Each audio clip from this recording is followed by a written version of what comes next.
열왕기상을 공부하게 되는데요. 우리가 열왕기상을 이해하기 위해서는 좀 구약 성경을 이해할 필요가 있습니다. 구약 성경은 총 몇 권으로 되어 있죠? 39권이죠. 이 39권이 어떻게 구분되어 있냐면 역사서, 시가서, 예언서로 구분되어 있죠. 크게 3개로 구분되어 있습니다. 그래서 이 역사서는 창세기에서부터 에스더까지를 역사서라고 하죠. 17권입니다. 그리고 그 다음에 이어지는 것이 시가서인데, 시가서는 욥기서부터 아가서까지를 시가서라고 하는데 5권으로 형성되어 있습니다. 그리고 이제 그 다음에 나오는 이사야서부터 말라기까지 17권을 예언서라고 합니다. 그래서 이렇게 39권이 구약 성경인데요. 이 구약 성경 중에 첫 번째 해당되는 이 역사서는 이 앞에 5권, 창세기, 출애굽기, 레위기, 민수기, 신명기는 모세오경이라고 합니다. 그러니까 17권 중에 앞에 5권은 이제 모세오경이라고 불리죠. 그러나 이 모든 것도 역사서에 해당됩니다. 그러니까 역사서 17권, 뒤에 예언서 17권, 역사서와 예언서 중간에 시가서 5권이 끼어 있습니다. 그래서 이 시가서 5권을 다른 말로 샌드위치서라고 합니다. 17권과 17권 사이에 끼어 있다 그래서 샌드위치서 뭐 이렇게 별명이 붙여져 있는데요. 그런데 성경의 역사를 이해하려면 사실은 이 역사서 17권에 다 있습니다. 다 있습니다. 그러니까 뒤에 나오는 시가서나 예언서는 다 역사서 안에 들어있는 거죠. 시간적으로는.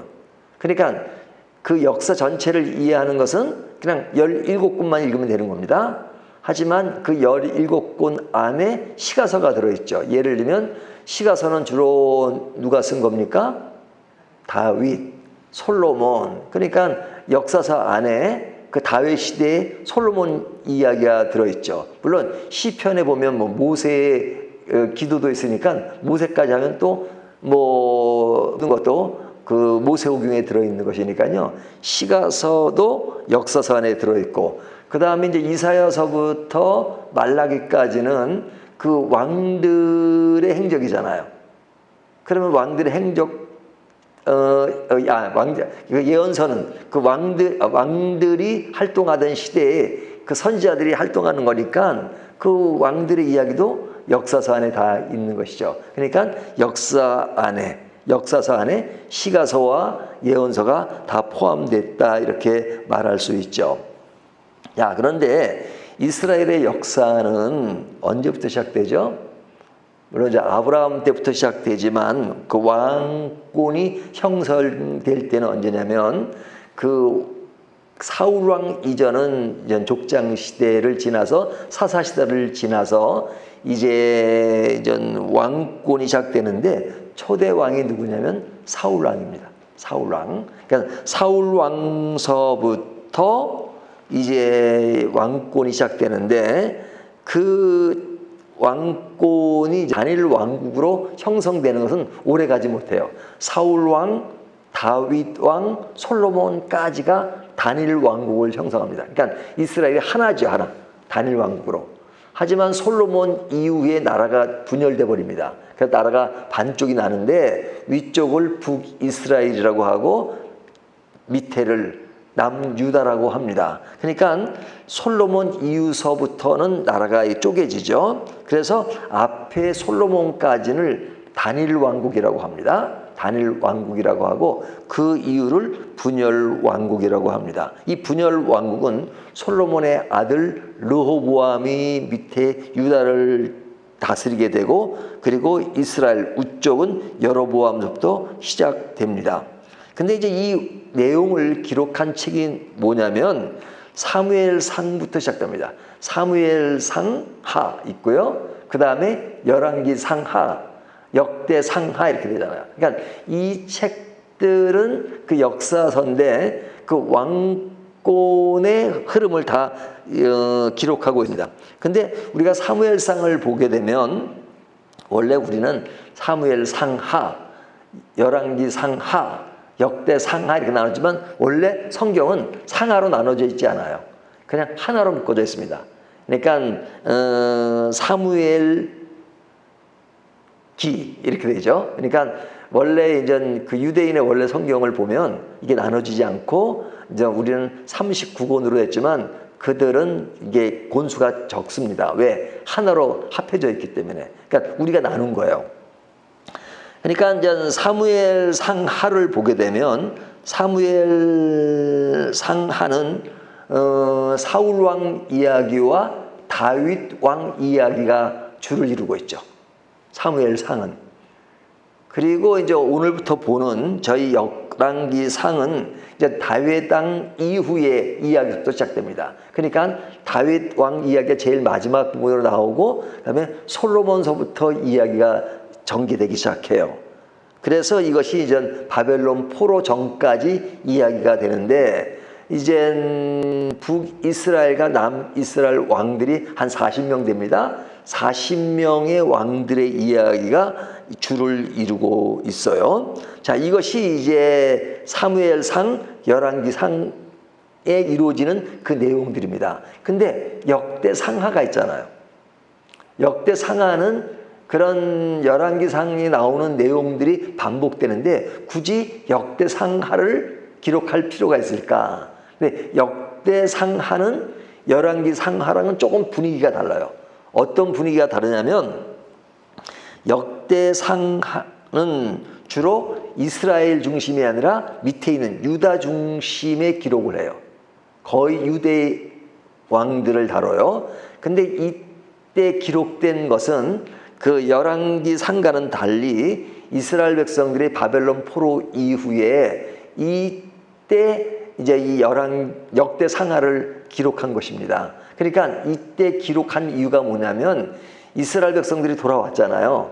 바벨론 포로로 때 돌아왔는데 돌아온 이들에게 어떤 민족 의식을 좀 심어주기 위해서 우리들은 아주 하나님의 쓰임받는 백성들이다. 그리고 우리들의 그 위대성 이것을 강조하기 위해서 그 왕들의 그런 좋은 행적을 기록한 겁니다. 그래서 역대상하는 나쁜 얘기가 별로 없어요. 나쁜 얘기가 별로 없어요. 예를 들면 다윗 왕이 그런 안 좋은 행동 중에 하나가 밧세바를 범한 거잖아요. 근데 밧세바가 범한 이야기가 역대상하에는 없어요. 그러니까 그 사람들에게 우리 조상들이 우리들에게 좋은 신앙의 모습을 보여줬다 하는 것을 강조하기 위해서 쓰여진 책이기 때문에 나쁜 얘기가 별로 없어요. 좋은 얘기로 이런 일을 이야기를 한 것이 역대상하예요. 그렇지만 열왕기상은 그냥 역사적인 것을 그대로 기록하려고 노력했기 때문에 거기에는 뭐 안 좋은 일, 좋은 일 그런 것이 다 엮어져 있죠. 그래서 우리가 이제 오늘부터 보는 열왕기상은 그런 이야기가 기록되는데 다윗 왕 말기서부터 이제 쭉 이야기가 됩니다. 물론 역사서가 뒤에 보면 에스라, 느헤미야, 에스더가 있죠. 이것은 바벨론 포로 시대나 포로 시대 이후의 이야기니까 이것은 이제 왕권 이후의 이야기고 이제 그 왕권의 역사적인 흐름은 사무엘 상하, 열왕기 상하, 역대 상하 이것이 주를 이루고 있습니다. 그러니까 이제 오늘부터 보는 이 책은 이제 솔로몬부터 시작된다고 해도 과언이 아닙니다. 이런 맥락에서 우리가 열왕기상을 이제 오늘부터 보기 시작하는데요. 오늘 첫 시간이니까 좀 앞에 얘기를 좀 한 겁니다. 자, 오늘 본문은 이제 1절부터 10절까지를 읽었는데요. 1절부터 10절까지 이야기는 이제 두 가지 이야기를 합니다. 첫 번째 이야기는 1절부터 4절까지는 죽음 앞에 놓인 다윗의 이야기를 해요. 그러니까 다윗의 마지막 부분을 이야기하고요. 그 다음에 이제 5절부터 10절까지는 다윗의 아들 중에 아도니아라는 아들이 있는데 그가 이제 자신이 왕이 되기 위해서 역모를 꾸미는 그 이야기를 하는 것이 5절부터 10절까지 이야기입니다. 이 두 가지를 좀 나눠서 이야기를 하면, 첫 번째, 다윗 왕은 이제 늙었습니다. 늙으니까 온몸이 따뜻하지 못한 거예요. 이게 찬기운이 있는데, 그 1절을 보면 다윗 왕이 나이가 많아 늙으니 이불을 덮어도 따뜻하지 아니한지라, 그런 모습이 나오죠. 그러니까 이제 뭐 세월은 막을 수가 없죠. 예? 세월은 막을. 그래서 이 몸을 따뜻하게 하기 위해서 이제 아리따운 처녀를 데려옵니다. 그 사람이 누구냐면 아비삭이라는 여자예요. 2절을 보면 그의 시종들이 왕께 아뢰되 우리 주왕을 위하여 젊은 처녀 하나를 구하여 그로 왕을 받들어 모시게 하고 왕의 품에 누워 우리 주 왕으로 따뜻하시게 하리이다 하고, 그러니까 그가 따뜻하게 하기 위해서 아리따운 여자 한 사람을 데려와서 그를 품으면 그냥 몸이 따뜻하게 하기 위한 방책을 세운 것이죠. 그래서 여자 한 사람을 데려왔는데 그 사람의 이름이 아비삭이라고 합니다. 3절, 이스라엘 사방 영토 내에 아리따운 처녀를 구하던 중 수냅 여자 아비삭을 얻어 왕께 데려왔으나, 그러죠. 자, 이 여자가 이제 그 다윗의 그런 부족한 부분들을 메꿔주는 겁니다. 하지만 그 뒤에 4절, 이 처녀는 심히 아름다워. 그 여자가 심히 아름답다는 것을 이야기하죠. 그가 왕을 받들어 시종 들었으나 왕이 잠자리는 같이 하지 아니하였더라. 이건 대비가 되는 겁니다. 아리따운 여자이기 때문에 잠자리를 같이 할 수 있는 가능성이 많지만 다윗 왕이 잠자리를 하지 못했다는 것은 뭘 강조해요? 다윗이 이제 늙어서 기력도 없고 이제는 완전히 이제 그런 아주 힘을 못 쓰는 그런 상황에 놓였다는 것을 강조하고 있는 것이죠. 그러니까 세월은 막을 수가 없는 거죠. 그러니까 이 다윗의 이야기를 보면 어떤 인물이었습니까? 다윗은 전쟁에 능한 자였어요. 그리고 그의 그 역사가 시작될 때 이야기를 보면 골리앗을 잡았던 이야기가 사무엘 상에 나오잖아요. 골리앗. 그 젊은 나이에 골리앗을 잡았단 말이에요. 블레셋의 그 아주 큰 그 장군 골리앗을 잡은 다윗이었어요. 하지만 그도 나이가 돼서 수명이 다 되니까 그냥 기력을 피지 못하는 그런 것이죠. 제가 옛날에 이제 우리나라의 마라톤에서 금메달을 땄던 송기정 선수가 있잖아요. 뭐 일본 그 길을 잘 가서 늘 슬퍼했던 그 사람인데, 그분인데, 근데 그분이 이제 그 김동길 교수랑 친했던 모양입니다. 김동길 교수 집에 놀라를 왔나 김동길 그분의 집을 갔나 한 그런 얘기를 한 적이 있는데, 그분이요 계단을 못 올라가더래요. 그러니까 그분이 하는 말이, 저 사람이 마라톤으로 금메달을 땄던 사람인데 나이가 드니까 계단을 못 올라가고 걷지를 못해서, 그런 걸 보면서 참 세월의 흐름을 감지할 수 있었다 하는 얘기를 들은 적이 있는데요. 그렇죠. 그렇게 팔팔했던 시절이 있었는데 때가 되면 그냥 걷지도 못하고 그런 때가 온다는 것, 어떤 인생의 세월의 흐름을 다시 한번 생각하게 하죠. 다윗의 그런 이야기가 그런 것을 우리에게 다시 한번 적용해 보게 합니다. 자, 이 이야기가 첫 번째 이야기고요. 두 번째 이야기는 다윗 아들 아도니아의 이야기인데, 여기 보면 그는 뭐라고 이야기하냐면 5절, 그때 핫깃의 아들 아도니아가 스스로 높여서 이르기를 내가 왕이 되리라 하고. 자, 스스로 이르기를. 자, 왕이 되는 것은 스스로 이르기를 해서 되는 게 아니죠. 예? 왕이 지명이 돼야 되고 그래야 되는데, 이 사람은 스스로 높여서 이르기를 내가 왕이 되리라. 그러니까 왕이 되겠다는 욕망이 굉장히 강한 것이죠. 그래서 왕이 되려고 지금 역모를 꾸미는 겁니다. 그래서 그 역모를 모의할 수 있는 사람들의 이름이 나오는데요. 7절을 보면 아도니아가 스루야의 아들 요압과 요압은 장군이었죠. 제사장 아비아달과 장군 한 사람 제사장 아비아달과 모의하니 그들이 따르고 도우나 그러죠. 그러니까 그가 왕이 되기 위해서 자기와 같이 할 사람들의 명단을 이야기하는 겁니다. 근데 요 사람들이 이제 그를 이렇게 도와주고 있는 겁니다. 근데 이 아도니아는 다윗의 몇째 아들이죠? 넷째 아들이에요. 넷째 아들이에요. 첫째 아들은 누구예요? 암논. 암논이죠. 그리고 둘째는 길르압인데 이 사람에 대한 기록은 별로 없습니다. 그러니까 아마 학자들이 그 사람은 아마 일찍 죽지 않았나라고 추정을 합니다. 그리고 셋째 아들이 누구예요? 압살롬. 그리고 넷째가 아도니아입니다. 그러니까 지금 이 사람이 왕이 되려고 하는 그것이 뭐냐면 앞에 나오는 암논과 압살롬은 죽었죠.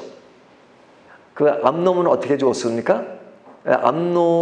이 암논은 그의 동생 압살롬이 죽였잖아요. 그렇죠? 그러니까 이 암놈이래요.